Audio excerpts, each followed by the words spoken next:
పండగలైనా పెళ్లిళ్లైనా వస్త్రాలకు వేదికొక్కటే, అదే SR shopping mall. Family అంతటికి unlimited offers. మీ personal లైఫ్లో అంటే మీరు ఎలాంటి పొజిషన్ నుండి ఎలా వచ్చారు, అమ్మలేరు, సో సిస్టర్స్ని మీరే చూసుకున్నారని కూడా తను నాగలక్ష్మి గారు నా ఇంటర్వ్యూలో చెప్పడం జరిగింది. చాలా రెస్పాన్సిబిలిటీ ఉన్న పర్సన్ అని చెప్పారు. సో మీ గురించి చెప్పండి, తెలుసుకోవాలని ఉంది. నేను ఎవరైనా ఏమైనా అడిగితే ఏం చెప్తానంటే మంజుష గారు ఇన్స్పిరేషన్ అని కానీ ఇలాంటి అన్నప్పుడు నాకు హౌస్లో కూడా నేను డబ్బులు ఎంత విలువ అనేది ఒక టాస్క్ వచ్చింది. అప్పుడు నేను ఏం చెప్పానంటే అందరూ నేను ప్రాబ్లమ్స్లోకి వచ్చాను అది ఇది అని చెప్తూ వచ్చారు. నేనేం చెప్పానంటే నాకు ఇప్పుడు ఏం ప్రాబ్లమ్స్ లేవని చెప్పాను. ఒకప్పుడు ప్రాబ్లమ్స్ ఫేస్ చేశానని చెప్పాను. కొంతమంది ఏంటంటే మన ప్రాబ్లమ్స్ని చెబితే సింపతి అంటారు. నేను ఎలా ఫీల్ అవుతానంటే ఇప్పుడు ప్రాబ్లం ఉందని చెప్తే సింపతి, ఒకప్పుడు ఉండింది ఈరోజు లేదు అంటే ఇన్స్పిరేషన్. నాకు ఎలా ఫీల్ అవుతుందంటే 2017 వరకు 2018 వరకు వినాయక చవితికి డబ్బులు ఉంటాయి మా ఊర్లో, అందరికీ తెలుసు మా ఊర్లో పక్కన వాళ్ళకి. ఆ వినాయక చవితి డబ్బులు ఎక్కువైతే ఆ డబ్బులు ఊర్లో వాళ్ళకి వడ్డీలకి ఇస్తారు. మా ఇంట్లో వాళ్ళు తెలియకుండా మా ఇంట్లో వాళ్ళు తీసుకున్న డబ్బులు మా ఫ్రెండ్స్ని అడిగి వాళ్ళు తీసుకున్నారు అప్పు ఓ 10,000, నేను ఓ 10,000 తీసుకున్నాను నా దగ్గర బ్యాంక్ కోచింగ్లో ఉన్నప్పుడు. ఆ 10,000 తీర్చడానికి మళ్ళీ నెక్స్ట్ ఇయర్ మళ్ళీ వడ్డీ వేసా, మళ్ళీ నెక్స్ట్ ఇయర్ వడ్డీ. 2018 ఎండింగ్ వరకు ఆ 10,000 తీర్చలేకపోయిన పొజిషన్లో ఉన్నాను. మా చెల్లెల పెన్షన్తో బతుకుతున్న పొజిషన్. 2013లో మా మదర్ చనిపోయినప్పుడు too much of 11 lakhs something single time పేమెంట్తో మన ఈ మధ్య 1.5 ఎకరా అమ్మి 2018లో కట్టాం. బ్యాంకులో లోన్స్ ఉండేవి. అప్పుడే మా మదర్ చనిపోయారు. ఆ టైంలో మా అందరి పొజిషన్ ఏంటంటే నాది, మా చెల్లిది, మా నాన్నది. ఊర్లో ఉన్న మా వరకుంటపాడు ఊర్లో ఉన్న ప్రతి మనిషి, మీరు ఎప్పుడైనా ఆ సైడ్ వెళ్ళినప్పుడు ఊర్లోకి వెళ్ళి అడిగితే మా గురించి నేను ఎంత కష్టాలు ఫేస్ చేశానో ఊరు మొత్తం చెప్పద్ది, ఇర్రెస్పెక్టివ్ ఆఫ్ క్యాస్ట్. ఎలా ఉంటుందంటే నేను బయటికి వెళ్తే ఆ టైంలో మా అమ్మ చనిపోయిన 10-15 రోజుల తర్వాత కూడా అది రెడ్డి అంటారు, అది అంటారు, అది తిన్నామా అంటారు. జాలిగా అడిగేవాళ్ళు అన్ని రకాలు. ఎవరు ఏ పర్సన్ అయినా అమ్మాయి అబ్బాయి ఎవరైనా కానీ తిన్నావా, మా చెల్లెలు కూడా తిన్నావా, ఏం కూర అంటే ఇంట్లో చేసుకొని ఉండరేమో. ఇలా position too much bad, next level bad position. మా ఊరు మొత్తం మీద అదొక డౌన్ స్టేజ్లో ఉన్న ఫ్యామిలీ ఆ టైంలో, ఆ పర్టికులర్ ఇన్సిడెంట్ ఆ పర్టికులర్ టైంలో. ఆ స్థాయి నుంచి ఈరోజు మీ సుమన్ టీవీ దగ్గర ఇంటర్వ్యూ, బయట ఒక 20 మంది ఇంటర్వ్యూ, బిగ్ బాస్ హౌస్లోకి వెళ్ళి టాప్ 4 దాకా వెళ్ళిన జర్నీ, రివ్యూ స్టార్ట్ చేసి స్టెప్ బై స్టెప్ నా కాలం మీద నేను ఎవరి సపోర్ట్ లేకుండా ఒక్కనే 58 కేజీలు బక్కగా ఉండి 2018 వరకు చాలా ఇబ్బంది పడి పెళ్ళి అవుతుందో లేదో మా అక్క ఫోన్ చేసి 2018లో నేను బెంగళూరుకి వెళ్ళినప్పుడు 2 లక్షలు సంపాదించారు ఎలాగోలా, ఇంకొక 2 లక్షలు నేను అప్పు చేసి నీ పెళ్లి చేస్తాను, ముందు పెళ్లి చేసుకో, 29 ఏళ్ళు వచ్చినాయి ఇప్పుడు అన్న స్థాయి నుంచి నేను ఒక పెళ్లి చేసుకొని సక్సెస్ఫుల్గా కెరీర్లో ఉండి ఒక పాప, ఆ పాప నా వైఫ్, నా చెల్లెలు, మా నాన్న, ప్రాబ్లమ్స్ ఫేస్ చేసిన నా ఫ్యామిలీ అంతా నాతో పాటు బిగ్ బాస్ హౌస్కి 1-2 సార్లు వచ్చి నేను టాప్ 4లో నిలబడి ఇంతమంది జనాల ప్రేమని జెన్యూన్ వేలో సంపాదించి ఇక్కడ దాకా నిలబడ్డానంటే ఐఎమ్ వెరీ సక్సెస్ఫుల్ అని ఫీల్ అవుతాను. ప్రాబ్లమ్స్ అందరికీ ఉంటాయి, ప్రతి ఒక్కడికి ప్రాబ్లమ్స్ వస్తాయి. నాకు వచ్చిన ప్రాబ్లమ్స్ చాలామంది యూత్లో అన్ని ప్రాబ్లమ్స్ ఫేస్ చేస్తుంటారు. నాకు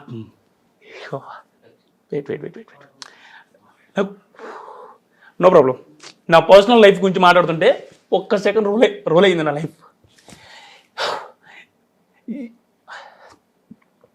ఎక్కడ లూజు బట్టలు వేసుకుని ఉన్న బట్టలతో అడ్జస్ట్ అయినా ఆదిరెడ్డి బిగ్ బాస్ హౌస్కి సూట్లు 10 రకాల షూస్ వేసుకొని అందరి ముందు దర్జాగా తిరిగిన ఆదిరెడ్డి ఎక్కడ, నా ఫ్యామిలీని మొత్తాన్ని జాలీగా చూసిన ఊరెక్కడ, ఈరోజు నా ఊరు మొత్తం గర్వపడేలాగా టాప్ 4 వరకు వెళ్ళిన నా జర్నీ ఎక్కడ అని ఆలోచిస్తే టూ మచ్ హ్యాపీ టీర్స్. లైఫ్లో అందరికీ ప్రాబ్లమ్స్ ఉంటాయి, వదిలేస్తే అన్ని ప్రాబ్లమ్సే. నాకున్న ప్రాబ్లమ్స్ చాలామందికి ఉండు, వాటన్నిటినీ సొంతంగా మా చెల్లెళ్ళు, మా నాన్న వాళ్ళందరినీ చూసుకుంటూనే సక్సెస్ అయ్యి బిగ్ బాస్ హౌస్కి వెళ్ళి అక్కడ కూడా కష్టపడుతూ అది జెన్యూన్ గాడి టాప్ 4 దాకా నిలబడ్డా. యూత్కి కూడా నేను చెప్పేది ఒకటే, ఎవరైనా చూసే వాళ్ళకి, మనం చెప్పే అంత స్థాయిలో లేము కానీ మా అమ్మ సూసైడ్ చేసుకొని చనిపోయింది, కష్టాల వల్ల చచ్చిపోయింది. నాకు ఉన్నాయి కష్టాలు, నేను కష్టాలను ఫేస్ చేసి ఈరోజు సక్సెస్ అయినా.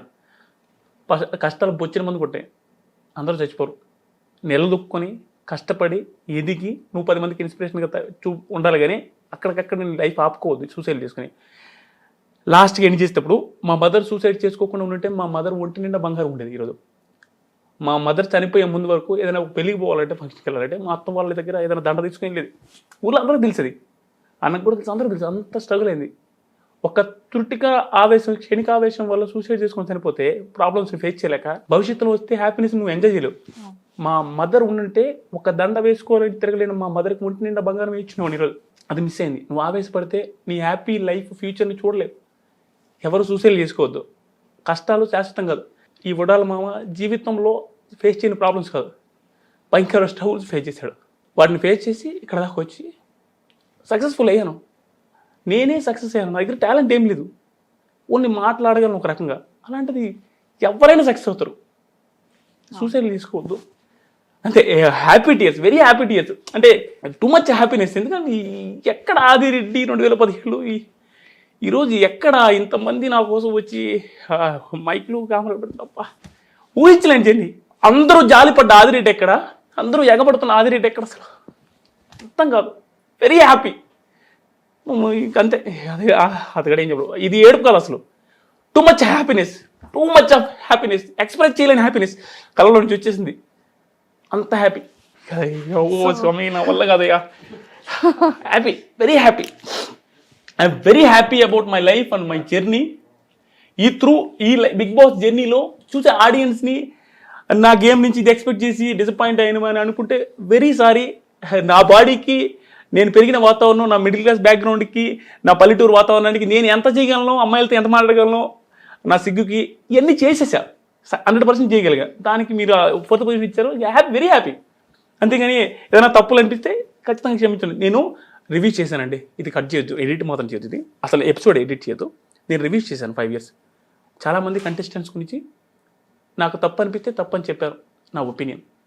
నేను బిగ్ బాస్ హౌస్లో ఉన్నప్పుడు 100 మంది, 1000 మంది, లక్షల మంది నాది ఆదిరెడ్డి వేస్ట్, తప్పు చేశాడంటే నేను తీసుకుంటాను. నేను ఎలాగైతే చాలామంది మీద ఒపీనియన్ చెప్పాను, అందరికీ ఆ రైట్ ఉంది ఒపీనియన్ చెప్పేది. నేను యాక్సెప్ట్ చేస్తాను నా మిస్టేక్స్ని. నేను ఆదిరెడ్డి అందరికీ మంచోడు అనిపించడు, అందరికీ జెన్యూన్ అనిపించడు, అందరికీ రైట్ అనిపించడు. నన్ను రాంగ్గా అనుకున్న వాళ్ళకి అది రాంగ్ అని వాళ్ళు అనుకుంటే నన్ను ఎవరు వాళ్ళు అన్నాడికి నన్ను నేను అన్నాను. అందరినీ నన్ను అనొచ్చు, ఎవరే అనొచ్చు. పర్సనల్గా ఫ్యామిలీ జోలికి వెళ్లకుండా ఎవరినైనా ఏమని అనొచ్చు ఈ సొసైటీలో. పర్సనల్గా ఫ్యామిలీ జోలికి వెళ్ళకూడదు తప్ప. సో నన్ను ఎవరు ఏమన్నా నేను యాక్సెప్ట్ చేస్తాను. నా జర్నీలో మిస్టేక్స్ ఉంటే నేనే యాక్సెప్ట్ చేస్తాను. ఎవరు పుణ్యాత్ముడు కాదు. Nobody is perfect. సో నేను కూడా అంతే. సో తప్పులు ఉంటాయి, ఆ తప్పులు నేను యాక్సెప్ట్ చేస్తాను. ఏదైనా తప్పులు చేస్తుంటే సారీ. నేను ఆడవాళ్ళ వరకు ఆడాను. నాకు సపోర్ట్ చేస్తున్న జనాలకి, నన్ను నమ్మి నాకు ఓటేసిన వాళ్ళకి లైఫ్ లాంగ్ రుణపడి ఉంటా. ఇప్పుడు మీరు రిగ్రెట్ ఫీల్ అయ్యి తప్పు చేశాడు ఆదిరెడ్డి అనే రోజులు తీసుకురాను. ఇక లైఫ్ లాంగ్ ఇదే డౌన్ టు ఎర్త్. నేను ఎలాగైతే ఉంటానో అలాగే ఉంటా.